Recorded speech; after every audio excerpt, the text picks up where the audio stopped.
Let's start, and we're on. Yeah, all right. Hey, Isabel. Hi, welcome to Synergy. We're on, and we got guest Nick from the Subjective Perspective show, whose show we were just on. Yeah, a couple weeks ago, right, Nick? Yeah, you guys were incredible. It was a dang privilege having you both on because the conversation was just so dynamic. And honestly, it's why I do what I do. I love doing what I do because you get to connect with like-minded people that are really insightful, and individuals that are abstract thinkers, people that think outside the box. And it was a blast. And you guys, we went 45 seconds before my time ran out, actually, on our web server, because we have like 3 hours a lot of time for the show. So it was cool, man. I've looked at that like 3 times. It was so much fun, and we had so much fun that we wanted to continue the conversation here on our podcast. So it was really great. It was an honor to be on your podcast, so a radio show. Thank you so much. Yeah. It was wait, this is episode number what for us, Isabel? 14. 14. Yeah. All right. When Lee comes back in, when Lisa TSP comes back in, I'll ask her to see who our number 14 was, what our episode was. We're at 131, and that's crazy. The Subjective Perspective. Yeah. The Subjective Perspective show. So we have the music duo, The Subjective Perspective, which is Lisa and myself, my wife and myself. And we've been rocking and rolling, doing that since like 2011. Okay. Playing music our whole lives prior, but but then we made the show in 2013. So it's been on for like roughly 5 years. Actually, 5 years. This August 13th-ish. Really? Are we? Wow. No, it's not the 13th. Yeah. No, coming up with the couple days. It's 8/8. It's 5 years. This is cool. This is very cool to be able to do this. Very cool.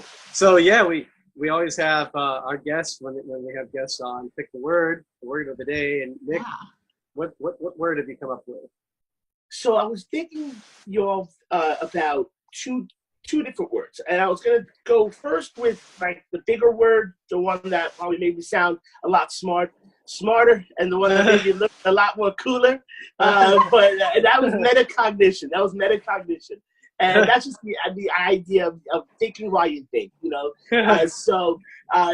but I decided to go with what we had mentioned off air, the word simple. And for many reasons. So the word of the day here for episode 14, which I'm very excited to be part of here, is for me going to be simple. Simple. What was the other word, just off chance? Metacognition. Oh, metacognition. Okay. That's the idea of thinking essentially why you're thinking, being immersed in the thought process, and really being aware of what direction you may take next with your decision making. So it's very interesting. It's very cool. But I think we can get there with the word simple also. Yeah. Oh, that's cool. I love it. That's why I too. wanted to know. Yeah, it's almost like to the mind, you're talking two opposites. But really, I don't think that I can find anything in the world that really is opposites. Yeah, that's right. And it's funny because our last guest, who was Chris Burns, also had 2 words. So it's interesting how it's unfolding. And for me at the beginning, they were not connected, but he started explaining, and all of a sudden I saw the connection. So I'm really excited to hear about what simple means for you. Thanks. And wait, I apologize. When you were just speaking, a phone call was coming in because I'm using my phone. So if it blanked out by any chance on your side, I apologize. There was like the last couple words, I missed what you said, brother, and I apologize. Oh, yeah, I noticed that you disappeared. Yeah, it was just I was saying that I don't know that I believe in opposites anymore. I can't seem to actually narrow things down to one is a stark reality and the other is a stark opposite reality, no matter what we're talking about in life. So while we're saying that the mind is maybe saying metacognitive is one and then simple is a complete opposite, I'd be interested as we go along to see if we uncovered more similarities than opposites. Yeah, right on. Yeah. But yeah, so Isabel, what do you think of? What do you think is simple? For me, it brings like an inner peace. It's like, it's more an emotional reaction to the word. It's like what I want to do is like, this feels great. Like that's exactly what comes to mind. And Yes. I resonate with that. And a few years back, before I moved to here, Portland, Maine, I sold my house, I sold everything, and I moved into a tiny little apartment, which for me was the beginning of a simple life. And I just love it. So it brings me back to that. And it kind of brings it back to reality too. Yeah. It's funny you mentioned that, Isabel, because, the idea that, we wanted in our life to live simple, to live austerely, because we grew up in a part of New York, on the South Shore of Long Island, a very working class area. And we seen a lot of mayhem at an early age, which was socially normalized. So you didn't realize while you were immersed in it that you were immersed in craziness, because everybody from every genre, from every background was doing what they were doing. It's like, in New York where we grew up, it didn't matter what you looked like. It didn't matter what your background was. If you were able to talk the talk, you were able to walk the walk with everybody. You know what I'm saying? And at 40 years young, y'all, I've grown in so many ways. At one point, walking the streets of New York with friends and growing up, walking those streets of New York, and really immersed in a different time period in America, when America was, I felt a bit more, I want to say gritty and raw. And a time period where we weren't documented 24/7. So as we were talking on the show, we got into on the Subjective Perspective show. It's fascinating, what life would have been like if all of this was where we were in the 1990s. Wow. So that's why it's a very near and dear to my heart where I grew up, because where we've come, where we are now, is such a huge accomplishment that we want everyone to realize that they can go out and be the manifestors of what they see up here, both good and bad. But keeping it simple. Sometimes just having that focus, staying very, not too hyper focused, but staying, immersing yourself in that moment, in the thought of what you want to be in your life every day. One day it becomes us, and it could be good and it could be bad. It's what we have. It's those images we hold. Yeah, I love that. What does it mean for you? For me, well, I guess like if I were to say, there's probably a million examples. If I asked an NFL player, is football simple? They'd probably say yes, in its complexities, right? But for me to play football on the level that they play football would be a very complex process. And, or for me, mysticism is simple, but I don't have to try. And I didn't even know that about myself. But if I had asked the version of me who was 40 years old versus the 48-year-old self now, if mysticism was something simple or complex at the time, it was fucking so complex. There was no way I could have ever imagined what that would be like. And nor would imagine that my life would pull me that direction without me even trying. So, and just in the process of understanding the things that I do now from what we call mystic sense, it's very simple to me. It's so simple that it makes me laugh. But trying to operate with that simplicity within me in a world that finds that sort of information complex, arcane, metaphysical, whatever, I find challenging. So, and then I'll have these little breakthroughs, like a release here or release there of old energy stuff, and then it becomes even more simple than it was before. But up until it was simple, it was fucking hard. And I think that's the same with anything. Like to an incredible wizard, an incredible like mathematical wizard, You know, like math is probably Oh, that was close. complexity. That was crazy. Yeah, I'm having a nice lightning storm and thunderstorm. I heard that. That was crazy. That's why I see the flash, and so it's like right overhead. I see the flash, and then the sound is right behind it. But it's kind of funny timing too. But yeah.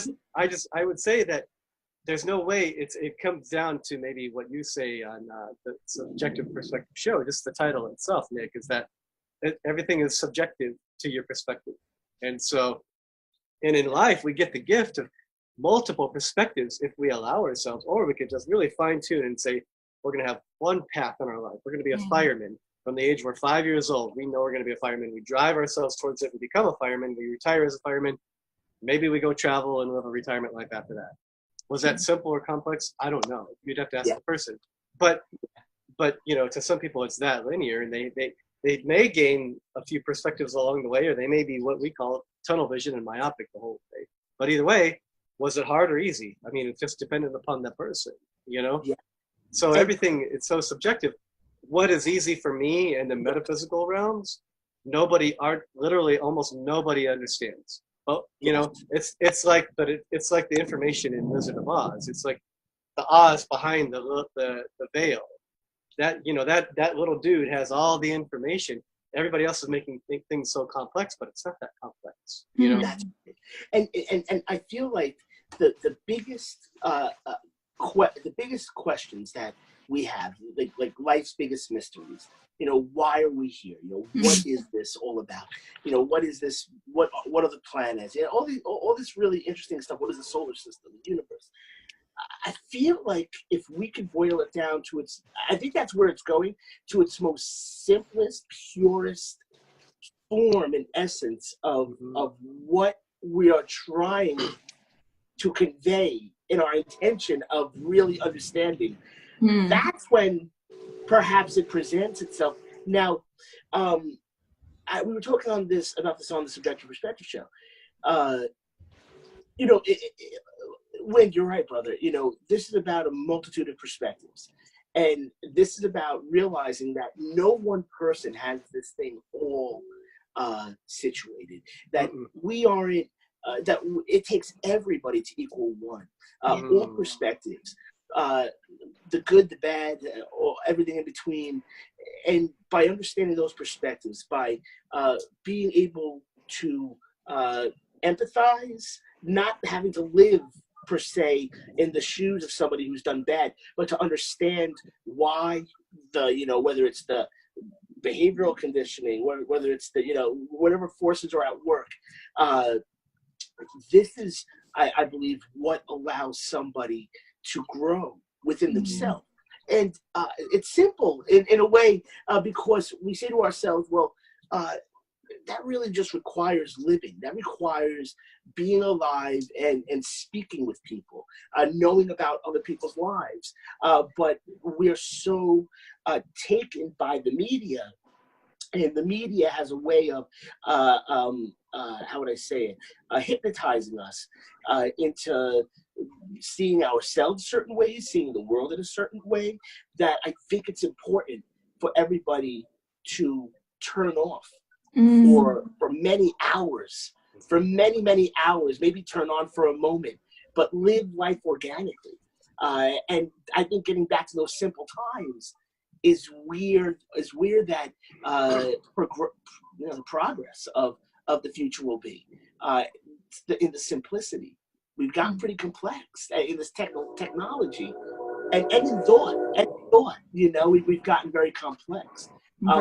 But there is something magical about those simple energies, the time periods when people may not have been ignorant, but truly chose to live simply. To put it in the context of our word of the day.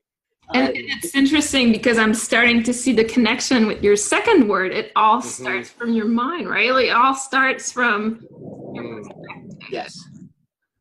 Yes. It is, and I don't think the average human understands how much of our reality is just fabricated from our mind. Like, because to know the vast reality of that would be to reduce, and it reduces life to, in Hollywood, in film terms, to a green screen, to where you just have this background of green, and then you superimpose all this stuff that looks like it's real on top of it, so that you have the actors running around in front of this green screen, but you really think they're in the jungle somewhere, or they're on a motorcycle chase somewhere, you know, that you, and all they're doing is acting in front of this green screen, going through the motions, but they're not out in the jungle, they're not out on the streets, you know, like, and to so and so like the mind thinks that's super complex to wrap itself around, and that's counterintuitive. But the truth is totally opposite, that the green screen effect, that the counterintuitive part is actually how we are able, through a collective mind and a collective agreement that grows through millions and billions of people, to agree upon, cars and buildings and food storage and world hunger and all this stuff. Like, no, those are the reality. Well, but they're not the reality to everybody. Not even world hunger, and not even the world being round or whatever, oval shaped or whatever. Like, nobody, not 100% of anybody agrees on anything, which is the beauty, and that's actually true. There's no one way of understanding anything. That's right. And that's what I understand from what you were saying, Nick, about like the news and the media. They have the capacity to bring together that collective mind. So if we're all listening to something, we have the capacity to bring that green screen to manifest or certain reality. So I find that interesting. And I heard something from both of you and Nick, is that for you, it seems like life has gotten more simple. Do you find that's a historical perspective too? Like, do you see our world getting more simple? I think that we are. Personally, I think I've created a reality that's more simplified. Unplugging for many hours, being focused on focusing my energy on certain things I want to manifest around me, by not just thinking about it, by actually working towards that, whether it's making phone calls, whether it's, putting resumes places, things of that nature, having things happen. And so in that regard, it's been more simple because economically, you have less economic depression, not in terms of the societal Great Depression in 1929, but in terms of the depression one can feel if they are economically squeezed. And growing up where I grew up, that is a commonplace feeling for the predominance of the area outskirt in New York City. People are paying high prices, many times low quality in fruits and vegetables, due to it being transported really many times from the West Coast or from the South, and going bad due to climate reasons. But this is why, when I think about how the idea of why we become who we become is so pervasive into my thought process. Where I came from, I had lived that life of feeling those feelings. But for people that feel like that, I want them to understand that that won't be their future. It really depends on the power that you want to control in your life and the amount of energy that you want to have. Because as it was said in one of those documentaries I had seen years back, it's that thought process, it's the way that we speak to ourselves that has to filter out all of the outside talking. It's that inside talking within our own thought process that we have to hold dear to. So if we see ourselves as being a lawyer, a doctor, a shaman, somebody who is a world traveler, a rock star, whatever it is, it's those thoughts which correlate with our actions that really bring that about. So it's 100% what you both have said. And from that's why I think you two, there's a big picture that we're a part of. And we're having this ability to do this and to have this beautiful conversation, which will reach people. This will definitely reach people.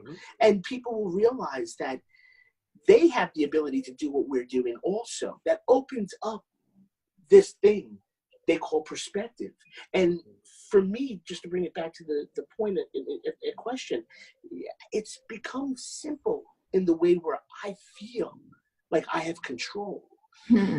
But it's complicated, as you both know, with what's going on around us, whether it's politically, whether it's sociologically, looking at the veils of media and how that has, taken people for a loop. Not all media is bad, not all news is fake at all. So I don't want to be one of those people, Steve. But making the point that there are neurological impacts in the way that we take media, whether it's through pro-social conditioning, pro-social media and the way that conditions us, more of the positive stuff, more of the education stuff, which was passed by Congress towards the mid to late 1900s, that, there had to be a certain amount of time where there was some kind of educational programming.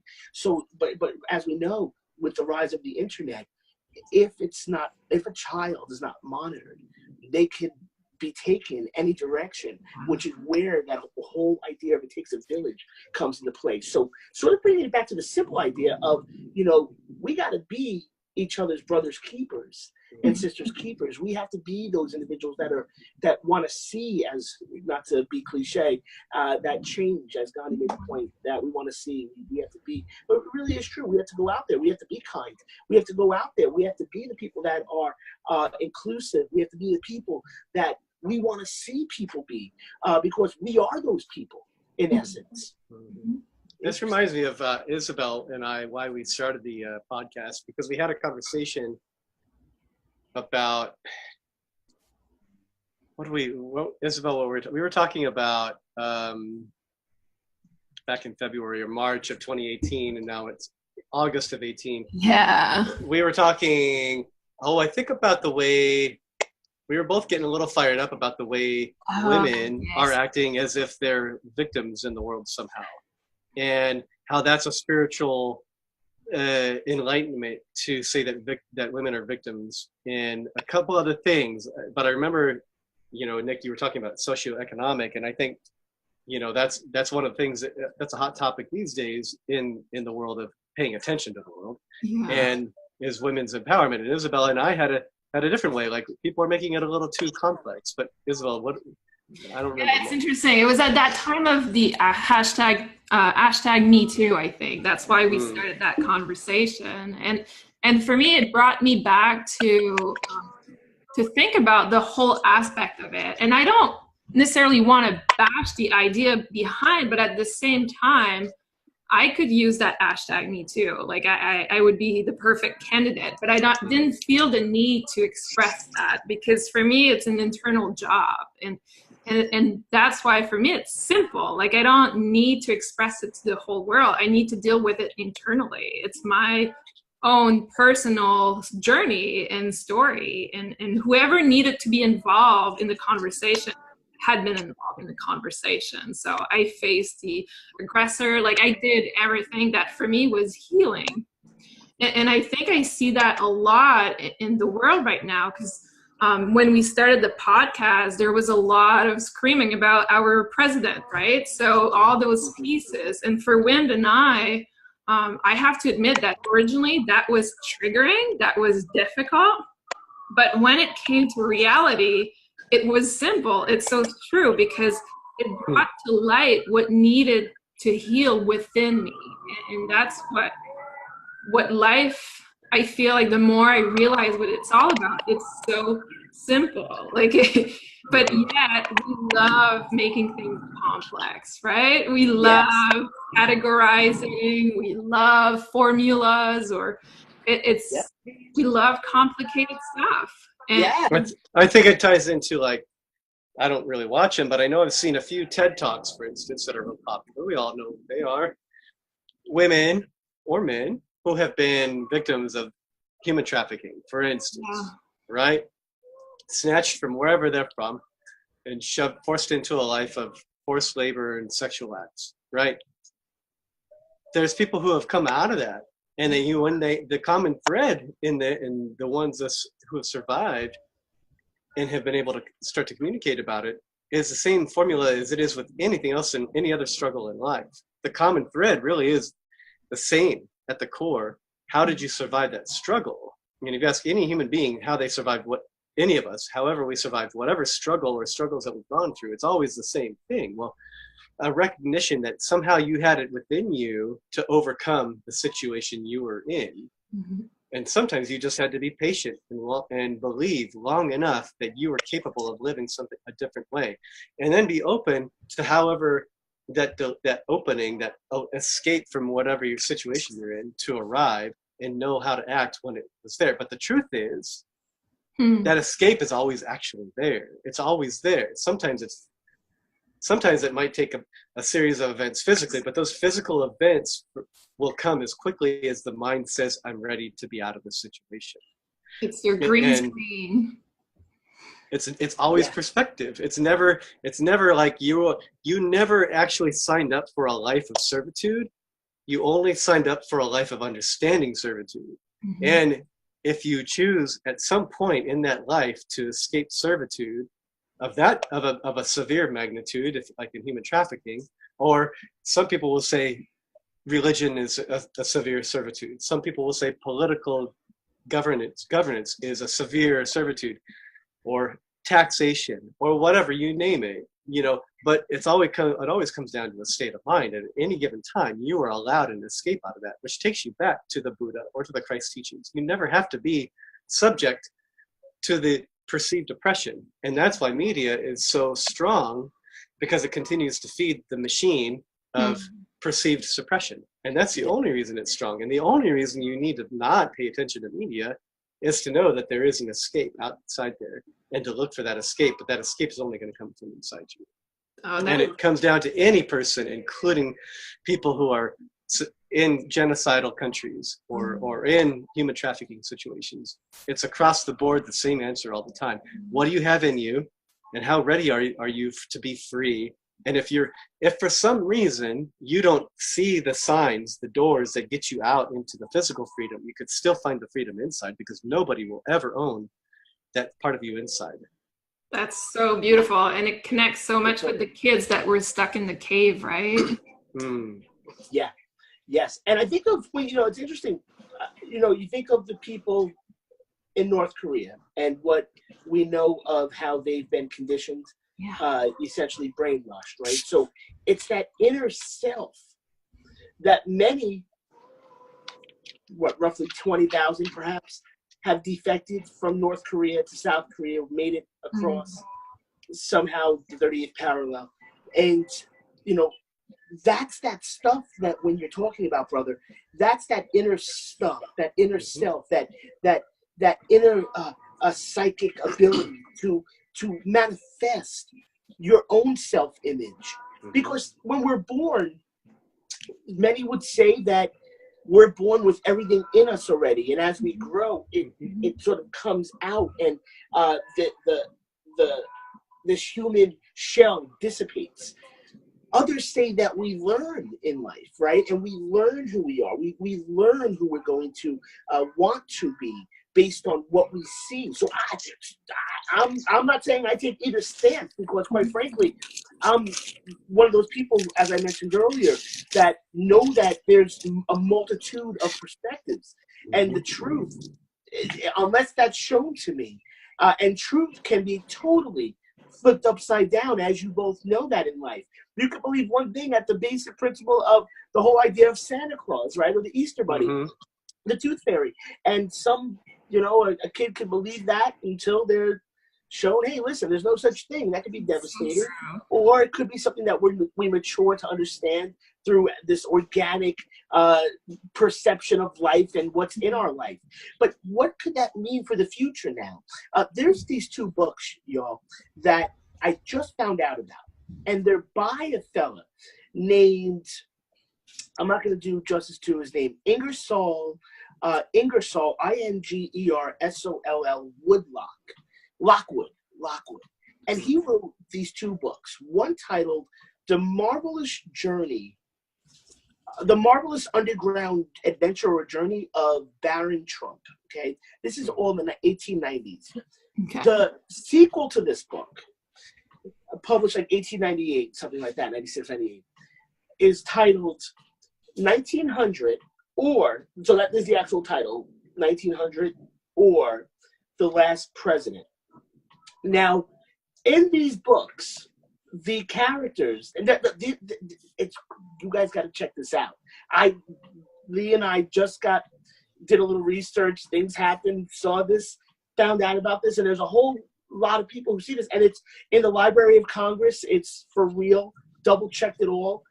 Everything's there, and it's crazy because you have the character who is Baron Trump, who's guided by someone named Don, and it gets crazy. They want to leave a land called Goggle, which many infer that's Google, and there is, it's so crazy. Oh, there's some other crazy stuff that's associated with all of everything in these two books. Oh, and the second book takes place, the first book starts out in Russia. Okay, so it brings it all right there. Second book starts out in New York City in November, after a contested election by an outsider on Fifth Avenue. That's where Trump Towers is. One of Trump Towers is on Fifth. One of Trump Towers is the other one on Columbus Circle, and other one by West Side Highway. I know that because I lived out there. But but that's two books, y'all, that have been written, that were written in the 1890s by Ingersoll Lockwood. And so Google it. Take a moment if you like. It's crazy. Goggle it. Goggle it. Exactly, brother. Exactly, Liz. It's funny because I read something very similar about the Titanic. There was a book that was written before, and it's a similar connection to the reality that happened. It's fascinating. Wow. It does. Wow. I think if we would allow ourselves to understand, as I've come to see, if we'd allow ourselves to see the Fibonacci circle, the golden spiral, whatever you want to call it, at its kind of smallest, like whatever we can grasp, we'll see that everything is repetitive. Yeah, it's a cycle. And this is how, if you were a mathematical mind, this is how early mystics and prophets were able to see. And you're talking now, you could even talk civilizations that had nothing to do with each other, as far as we are able to tell, across the globe. We're all somehow able to predict that the world would be at 2012 where it is now, and 2012 and beyond, and and other events, because all you got to do is read the pattern in a small way and know what's possible, and then have some guided insights. There's no way that they had iron birds flying back then, the plane, but they had enough, and maybe probably a lot of guided information that would tell them these things are going to occur. However, so it doesn't take much to figure out the cyclical nature of all things. That's the nature of all things. It doesn't take much. That, to me, that's simple, but to almost any other mind, it's impossible to comprehend and to grasp. Yeah, so I get that I'm communicating to an audience, that listeners that may not grasp this, but it's super fucking simple. So it doesn't take much to be a prophet at all. And on top of that, but then there's other guided informations of knowing what will come. Now, so here's the beauty, though, is you can predict all these things, and you can see these overlapping. So the books you're talking about are playing themselves out clearly, right? But what happens is we get stuck in fear. We get stuck in the fear of our mind, of the sky is falling. And for thousands of years, humans have been saying the sky is falling. It hasn't fucking fallen yet. It's not going to fucking fall. And so you remove the fear, and then you can actually ascertain better outcomes, because all you have to do is remove fear of anything and judgment and anger, and then the possibility of that cyclical nature can actually expand beyond this sort of limited scope. So you can see replaying of things. We see it all over the place. We know historically there's lots of replays going on that are like too uncanny to grasp. But the way out of those things become always remaining inside the box is to remove fear. And the simple way, to keep using the word simple, is actually to reduce fear. The hard way, the metacognitive way in your juxtaposition, is how do I remove enough fear to allow, and most people are like putting the cart before the horse. Well, the world needs to change before I'll find inner peace and before I'll show up as my best self. Well, that's just you being an asshole. You know, because the world is not going to change until you stop being a fucking asshole. That's right. That's right. And that doesn't apply to Trump. That applies to the Trump fucking opponent. That applies to the person who says they're oppressed because of Trump, even though they're 40 years old. Trump didn't fucking oppress them since they were like born. You know what I mean? And he's not oppressing them now. So the metacognitive process has overcomplexified the whole deal, and like it's that's the fun of being human, if you will, for the time. But then it's actually not fun for anybody anymore to live in this drama. So now we're in this cycle again. And if you want to if you only wanted to say it's based, you know, if you only wanted to base it off the two books, Nick, that you just talked about, versus where we are now, we could just say, well, it's time to break out of that cycle. Well, how do you break out of that cycle? You have an inner shift that brings you a connection to enough peace to know that you don't have to live in fear and drama, and know that when you do experience fears and dramas, it's your responsibility perpetually to release each fear and each dramatic tendency that you have, no matter what is happening around you. And this is why I don't watch media, not because it's almost stupid. I almost feel like I'm sitting in a kindergarten playground when I watch what people talk about in the world, watching a bunch of kindergartners who can't get along. It's like, okay, I'm done. And like, I don't need to watch that anymore. I've watched that for enough years. Now I'm going to go out and actually show myself what it's like to live peacefully. And the more of us that do that, the more we show a way out of that tight circle that won't seem to expand. That's right. I was going to say that when, you know, there's a duty that we have, as I was, you know, making that point earlier. It takes a village. You know, there's what the media portrays reality to be. Then there's reality. You know, it's always wild, you know, to see those pieces of literature, to see things play out, like 1984. You know, just to see those prophecies, those prophetic words play out, and you think to yourself, "Wow, what was it? You know, what was it that they saw that others may not have seen?" And it goes back to your point, Wayne. It's that formulaic aspect of life, the pattern that we all live within, and when one sees the pattern, one is able to predict. But the thing is, it becomes eerily uncanny when they start putting names on these things. You know what I'm talking about? And it's like, wait a second, man. You're talking 1890s and you're talking Baron Trump? Don? You know, this is some crazy stuff. So now, with that said, it goes back to us going into the community, us being those purveyors of ideas that will allow other members of the community, doesn't matter if they're young, doesn't matter if they're old, but people to seek their own internal truth. And when people start to see that, that's when all of the external nonsense falls at the wayside. I think, though, what happens is this. I think we've lived in a culture of media-driven society for the last, let's say, at least 40 years, hardcore, right? Since the 80s, massively hard with the fantasy machine, the fantasy industrial complex, right? With all of Hollywood, with all of the advertisements and the branding and what that had imbued in our consciousness to turn us into who we are today, because we are not who our parents were, and our parents are not who their parents were, right? But there's such a big disconnect now between this generation and my family's generation, where my family's generation could build a house with their bare hands.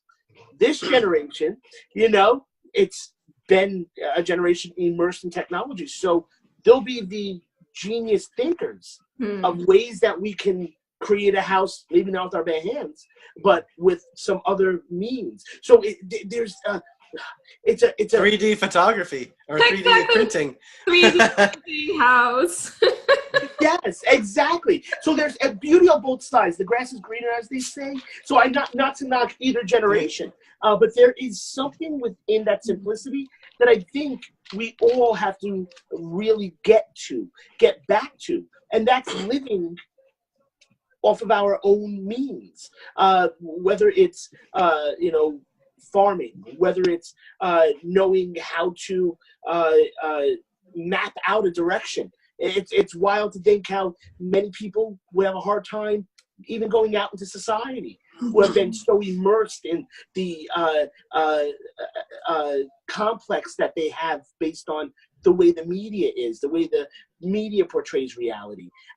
There's a lot to be said about taking life into your own hands and really being the director of your life, rather than somebody else coordinating what our thoughts are. And that's the simplicity of it, is just being in control of your life. But I guess it's complex to get out and to deprogram what we've already been programmed to see in this world. And that once that happens, once the deprogramming happens, it can get a little intense for people. It could feel like, well, wow, this reality is not what I thought it was. And to say, just waking up to an understanding of politics. There are some people that are under the false assumption that any politician has their best interest at heart. Some do, some don't. Just like everywhere else, people are people, So we have to look at this as an issue that we have the perspective, or we have the ability to control our perspective, rather than having the media tell us, this is what's good for you. Now take it and eat it and think it and be it. And then by the time maybe in your late teens, you look back and you say, wait a second, I don't feel right. In your 20s, wait a second, I don't feel right, man. Something's just not adding up. I'm doing what they're telling me, but it's just not working. It doesn't feel like it's me. And we have to get back to who we were, as they say, before they told us who to be. The time of discovery. We talked about that on this show, the Subjective Perspective show. The discovery mode, the ability to be free. And I think that that's what everybody wants. But people get strangleheld by whether it's the external forces of bills, the holes that they dig for themselves with any social aspect.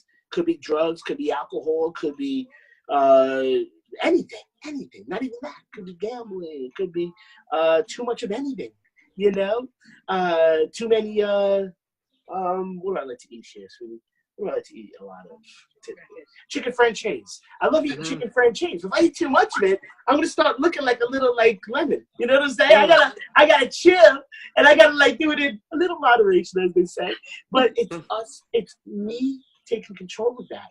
And that's, I think, the simplicity of it all, bringing it back to that point. And it's not easy. So people listening in, say to themselves, well, I'm doing all the right things. I'm doing what I'm told. That's good. And if it feels good, that's right.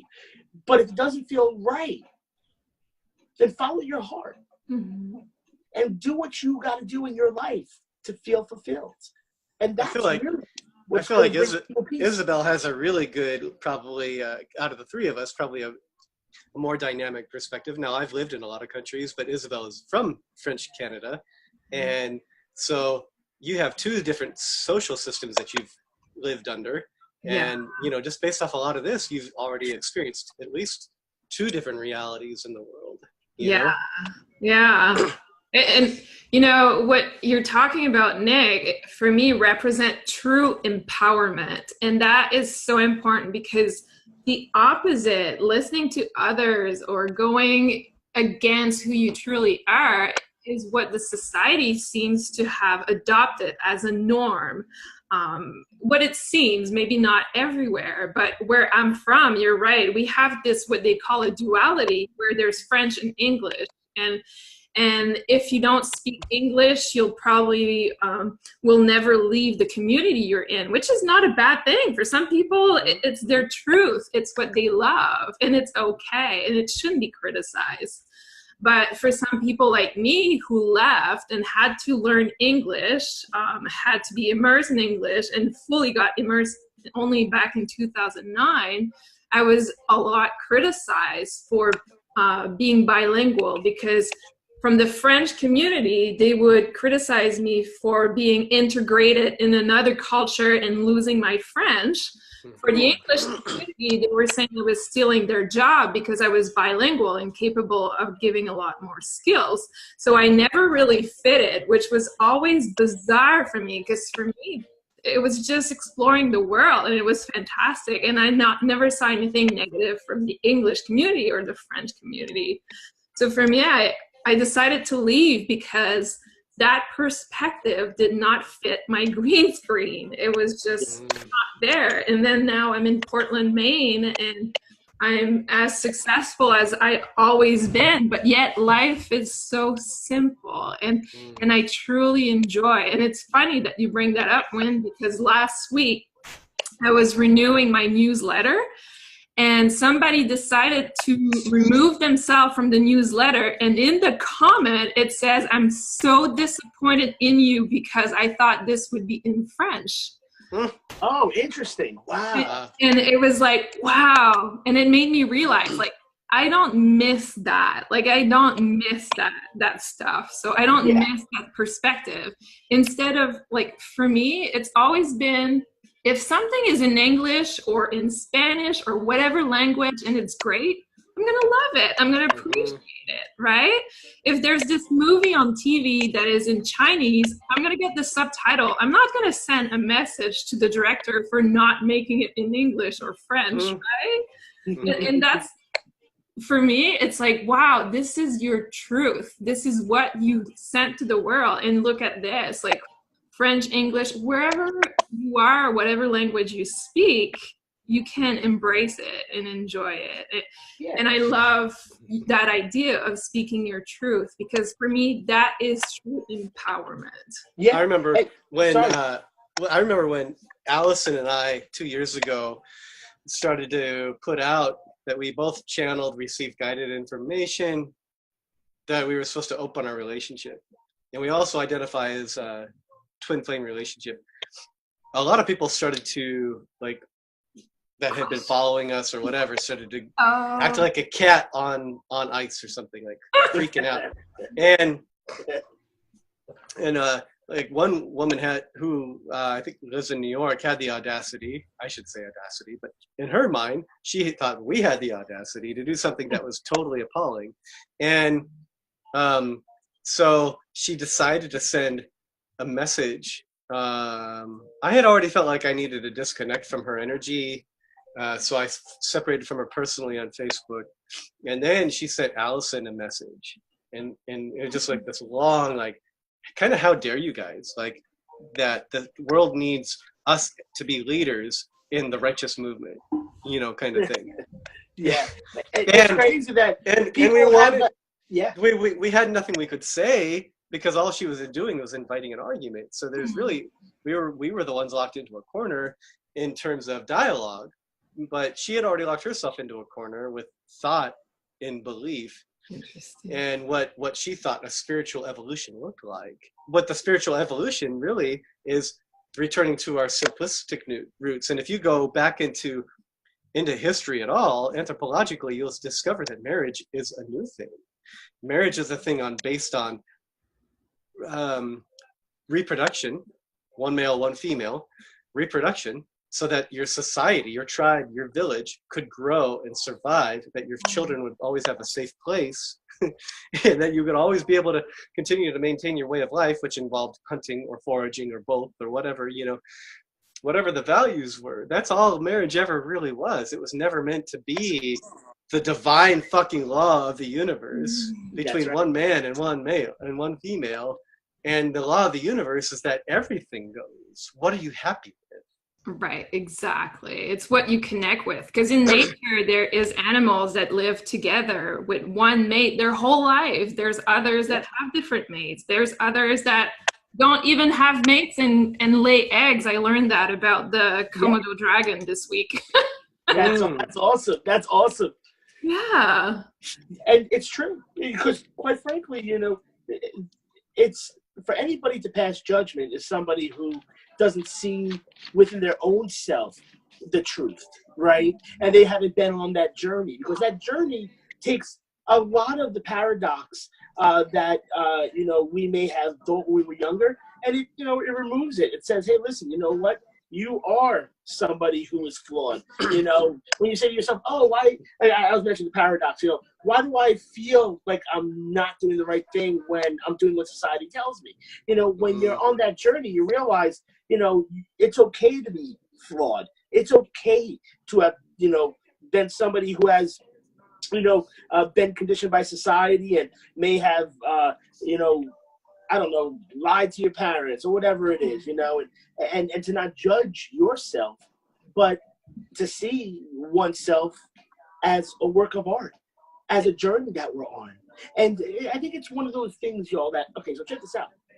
It really brings me back to the point that, we as humans, living simply, for roughly 95% of human existence, until the Neolithic age, which is the last couple thousand years. And we became these complex, life forms, these complex Homo sapiens. And it's one of those ideas that, well, there's something magical that's happening. There's something magical that has happened, something magic happening in the moment right now.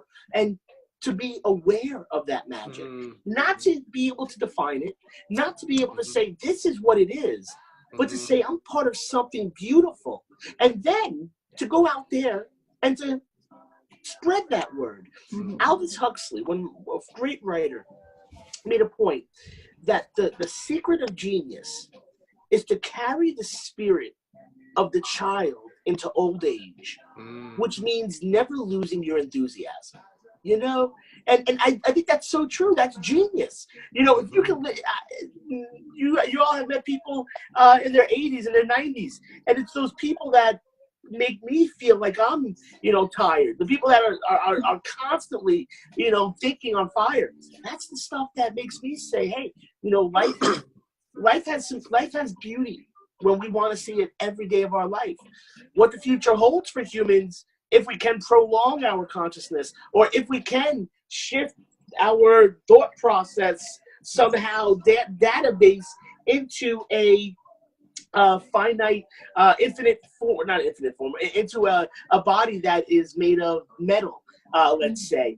That's stuff that they're talking about, stuff that they're working on. And it makes you think, I really want to. Are we on the tip of something brand new? And are we the biological species as we know it? Are we on our way out? Yeah, we are. The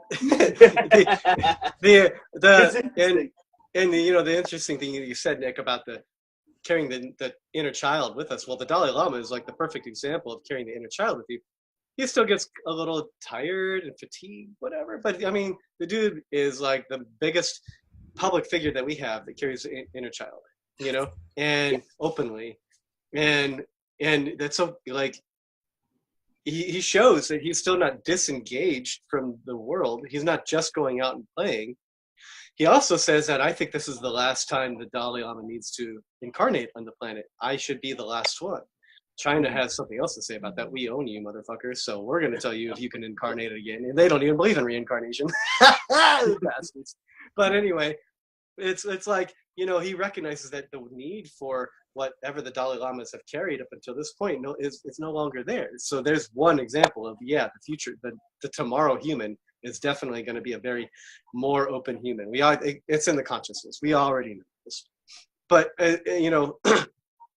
the other thing about that is, like, I would challenge that each person that's sitting there yelling and criticizing Trump is it's their own inner wounded child yelling at this president who's obviously got a strong inner wounded child.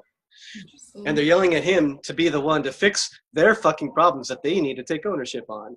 And Obama comes along and he didn't fix anybody's inner child. So the next Democratic president isn't going to fix anybody's inner child. It's all about you. So it really is about the inner child. There's nothing else it's about. The inner child knows how to be present and play in a way that we complexify ourselves out of as we get older and more mature and more adult, And so the challenge, I would challenge anybody who ever has anything negative to say about somebody like Trump or Bush before. Like, if you have something negative to say about them, you're complaining simply from your wounded inner child to this person who represents an inner wounded child on a public level. And they're not going to fix it because you are now adding to the venom that they already carry by criticizing them. You're already like shooting at them what got them there to begin with. So that's not going to fix anything. If you want to fix that as a society, as a world, you got to return to that within yourself. And you don't just give this condescending love from a place of not having to love yourself. It doesn't fucking work. I'm one of those guys. I'm one of those conservatives turned into a mystic on accident. It wasn't, well, not on accident, not a universal accident, but not by my mind.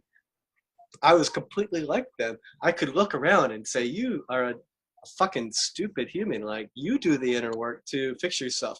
You need to quit criticizing. You need to grow up. I had all this kind of vulgar language to go around what was actually true. And that's the thing, is we all carry the truth. So if you wanted to really, like, in a cosmic sense, say that God has separated itself in some ways through political parties in the U.S. in some ways, of all the ways that God has separated itself, there's one stark reality between the perceived idea of what a Democrat is and should be and the perceived idea of what a Republican is and should be, and both are right. One is, let's be a little more sensitive to each other and kind to each other if we really said a Democrat was really just that. And if we said a Republican is really just get the job done and quit whining, both are right. Like, both are right. And really what it comes down to is, how do you merge this inner child so that it has a safe place to live? Well, you don't blame the president for the way the world is.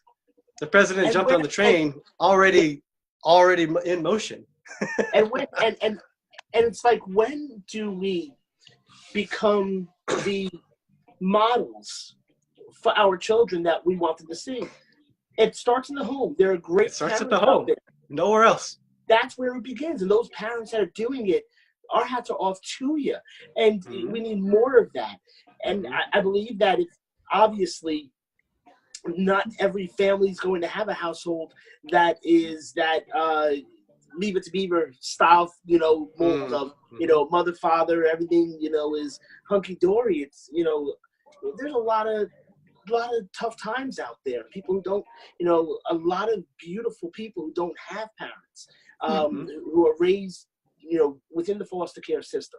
And these are beautiful, amazing people that do amazing things. So that's why I always got to make that point that regardless if it's somebody who has a mother and father per se, and have that house in the suburbs and the car and go to that nice suburban school, don't think that you can't succeed, and don't think that you can't be the person that creates a reality that goes beyond your wildest imaginations. So to put that out there, it's really indicative, y'all, of the fact that you two, myself, Lisa, people that care enough to talk about these ideas, people that care enough to speak to, whether it's our family, whether it's our nieces, nephews, whether it's in schools, whether it's at the bus stop, people who care enough to have this conversation are the ones that make those changes. A revolution doesn't require bloodshed. A revolution doesn't require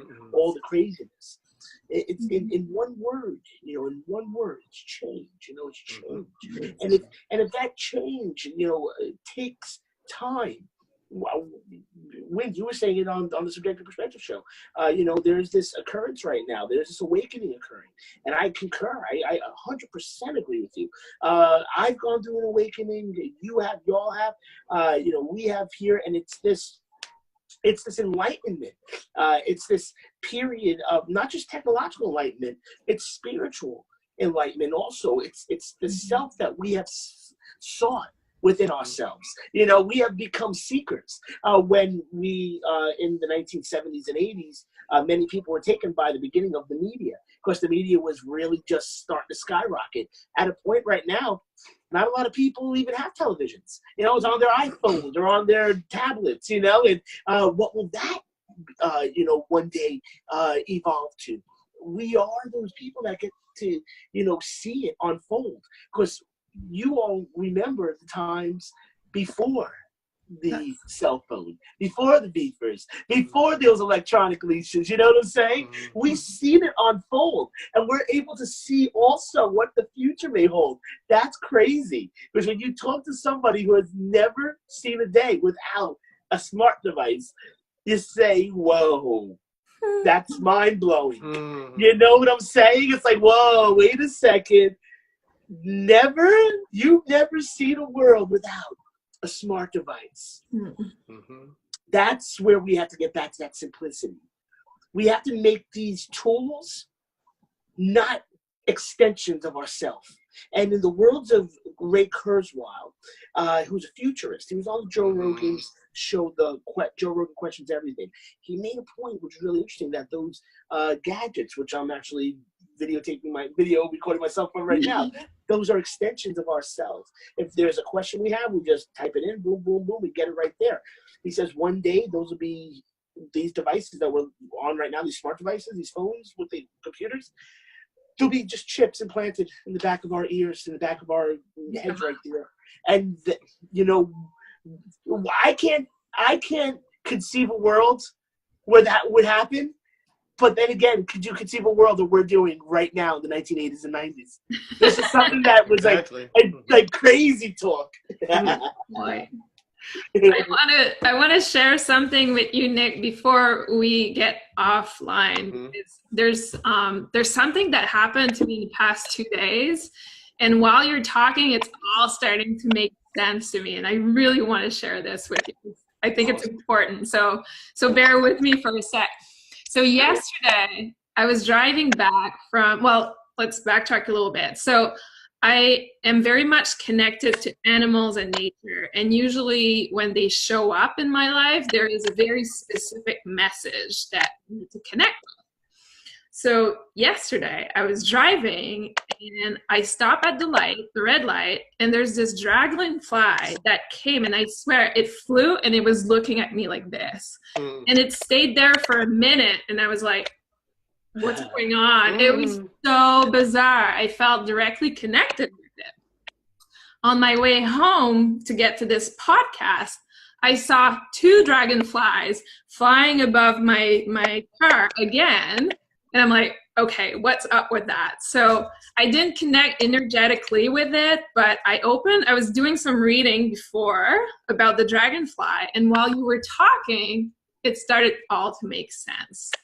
You are the dragonfly. When you're the dragonfly, I'm the dragonfly, because the dragonfly represent the power of light. And the light is, for me, maybe it's different for you, but it's the inner child, right? It's who we truly are in the first place when we come on earth. It's that light, that energy. And it's interesting because when you think of the dragonfly, I believe most are born in the water. They have a very strong connection to water, but also to the air. Water represents your emotional self. Air represent your cognitive self, so your thoughts and your thinking. And the dragonfly is the capacity to balance between both, but also bring light. And I think it's brilliant that we are in the media, right? We're talking, we're sharing that light, and yet we bring such a good balance to Earth, because dragonfly are extremely flexible, and they're extremely capable of varying and moving from one perspective to the other. And what's brilliant is, and what I read about dragonfly, is that they come in your life to bring you a new perspective on things. Interesting. That's very cool. Awesome. Hence, I'm on the show, the subjective perspective. That's wicked cool, man. Yeah, that's cool. I dig it. Cool. We're digging it over here. We're digging it. No, that's cool.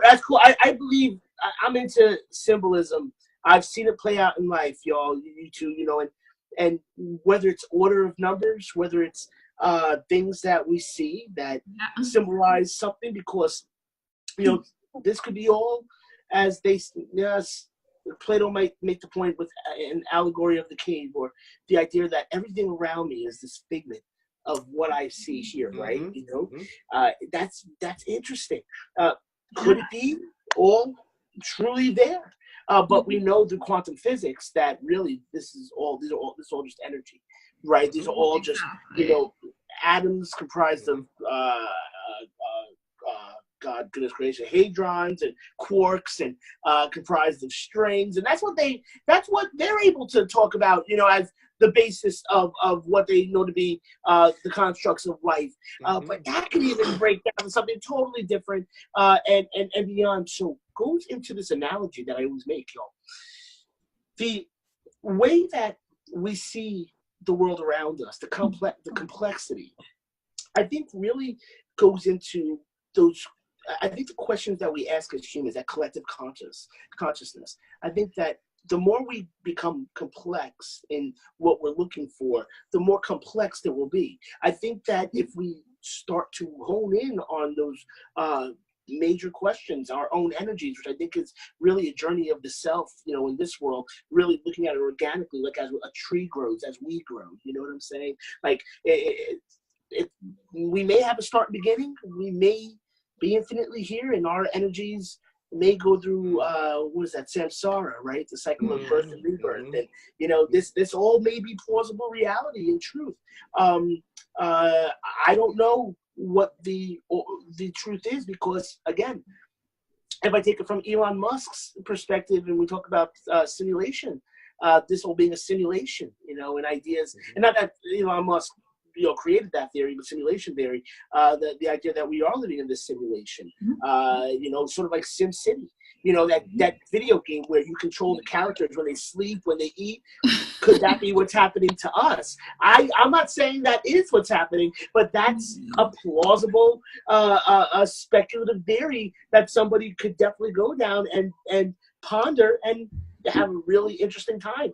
But the same can be said for any religion also, or the idea of the lack of religion, but I also want to talk about for a moment animism, the idea that everything has a soul, the idea that everything is one, and that's an idea that has been around for thousands of years.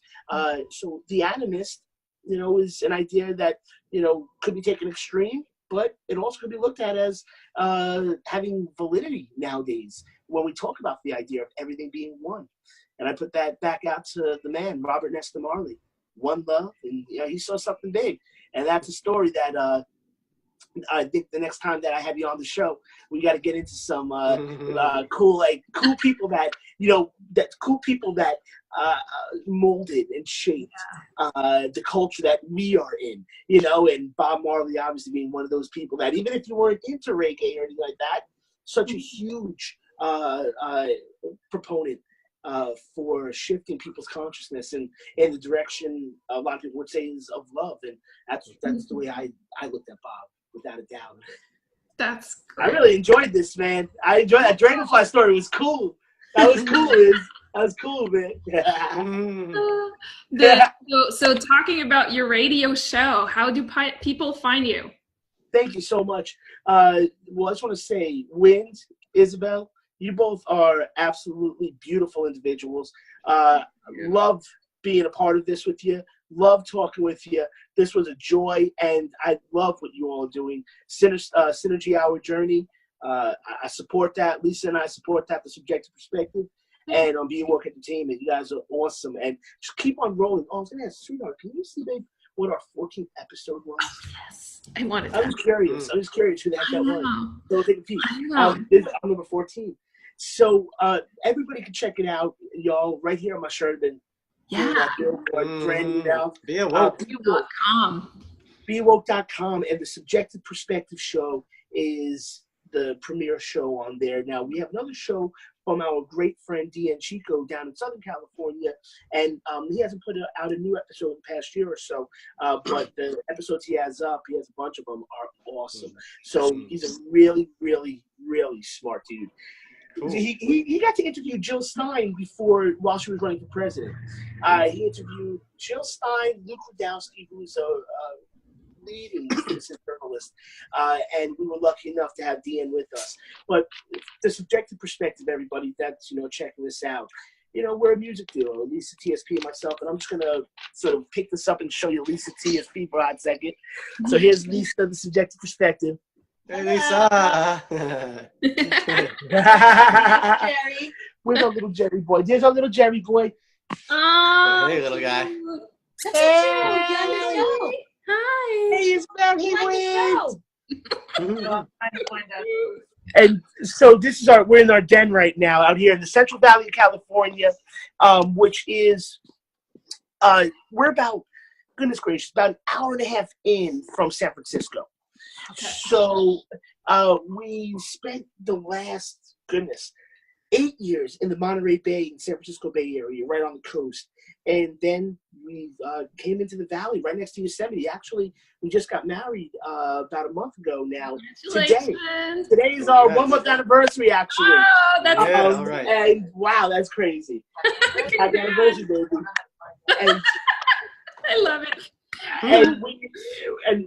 So I was looking really quick. I'm just gonna, we have so many episodes here. Oh, you know what? I know, you are amazing. You guys. Apologize. Well, either way, I'm trying to find the episodes.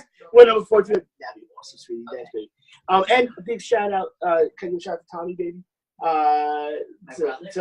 To Lee's brother Tommy. And I'm just gonna put that out as a big shout out.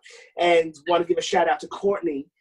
Out there driving around America with Scotty, and we just saw them down in Bakersfield. They made a stop in from Alabama. So big shout out to you all out there and our families out there across America, out there in New York and across this country, across the world, everybody that knows us.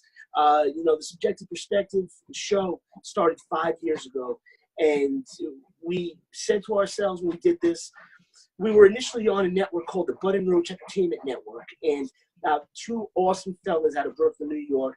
We were living in Cali over here by Salinas, and we were getting our music spun on some stations, and they were out of Brooklyn, and they ended up spinning our stuff. One thing led to another. I ended up getting a monologue on their show, called in one day as just a guest. I had a good convo, ended up having a monologue on the show for like a year, and then after that, I did. Oh yeah, so we had Graham Hancock was number 14. Wow, 14 is an honor. This is an honor. Oh, cool, man. So I said to the guys, I said, y'all, man. They asked me if I wanted to have a show because they liked what I did, and I love what they did. So I was like, guys, man, let's make this happen, man. And we were just about ready making it happen, and I said for Lee, I was like, I just want to get anybody that I want to talk to in my life, man. Anybody that I feel like that have something interesting to say, and people that I'm interested in, and people that have done interesting things that could share their perspective. I was like, we're going to do that. And in the words of Steve Wozniak, the engineer behind Apple, he said, smart people leave doors open. And I took that and I applied that to all of this. So we've had all these people on our show, from Noam Chomsky to Graham, which I guess that's an honor. Graham Hancock, we'd like to have you back on, fine, sir. We're definitely going to work to make that happen. But I was like, well, we have something important. We're doing something cool, and we're reaching people. Let's, even if it's one person, we're reaching people. We're reaching a couple people. So put out the message, communicated it, and people that wanted to connect, they were real, man. And in the words of TJ Lavin from MTV and TJ from Great BMX Rider, real recognizes real. And it's so true. You guys are real. And you're going to attract that. Like I'm attracting you. all, and everybody's attracting all the cool stuff. And for everybody listening in, the Subjective Perspective show, was on the Bud and Roach Entertainment Network, and then this past October, the original creators of the Bud and Roach Entertainment Network, we ended up owning it with them, and we ended up taking this avenue, creating our own network, the Be Awoke Entertainment Network. So Bud and Roach is still on air, and they do awesome stuff. So go check them out at budandroach.com and tell them that Nick TSP sent you. You got to do that, please. But we created Be Awoke Entertainment.